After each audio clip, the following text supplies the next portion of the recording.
ભરૂચ જિલ્લા પંચાયત 9 તાલુકા અને 4 પાલિકાની મતગણતરી 12 સ્થળોએ હાથ ધરાશે. જિલ્લામાં મંગળવારે જિલ્લા પંચાયતની 33 બેઠક, 9 તાલુકા પંચાયત અને 4 પાલિકાની મતગણતરી 12 સ્થળો પર હાથ ધરવામાં આવનાર છે. 956 ઉમેદવારોનું ભાવિ ઈવીએમ મશીન ખુલવા સાથે નક્કી થશે.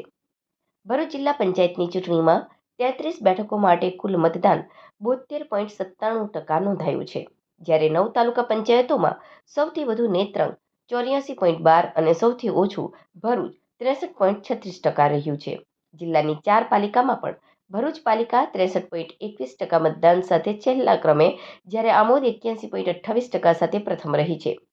ભરૂચ જિલ્લામાં મંગળવારે જિલ્લા પંચાયતની 33 બેઠક, 9 તાલુકા પંચાયત અને 4 પાલિકાની મતગણતરી 12 સ્થળો ઉપર હાથ ધરવામાં આવનાર છે, જેમાં જિલ્લા અને તાલુકા પંચાયતની મતગણતરી 136 ટેબલ ઉપર હાથ ધરાશે, જ્યારે 4 પાલિકાની મતગણતરીમાં ભરૂચ પાલિકાના 11 વોર્ડ, અંકલેશ્વરના 9 વોર્ડ, જંબુસરના 7 અને આમોદના 6 વોર્ડની મતગણતરી 30 ટેબલ પર હાથ ધરવામાં આવનાર છે.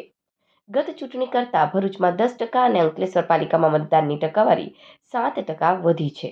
મંગળવારે મતગણતરીને લઈ ભરૂચ કોલેજ રોડ અને અંકલેશ્વરમાં 2 સ્થળોએ વાહન વ્યવહાર પર સવારથી બપોર સુધી પ્રતિબંધ મૂકી ડાયવર્ઝન આપવામાં આવ્યો છે. ભરૂચ તાલુકા અને જિલ્લા પંચાયત બેઠકો અને પાલિકાની મતગણતરી કેજે પોલિટેકનિક કોલેજ ખાતે હાથ ધરાનાર છે. એવી જ રીતે અંકલેશ્વર, આમોદ, જંબુસર પાલિકા અને તાલુકા પંચાયત સાથે જિલ્લા પંચાયત બેઠકની મતગણતરી જે તે નગર અને તાલુકા સ્થળે હાથ ધરવામાં આવશે.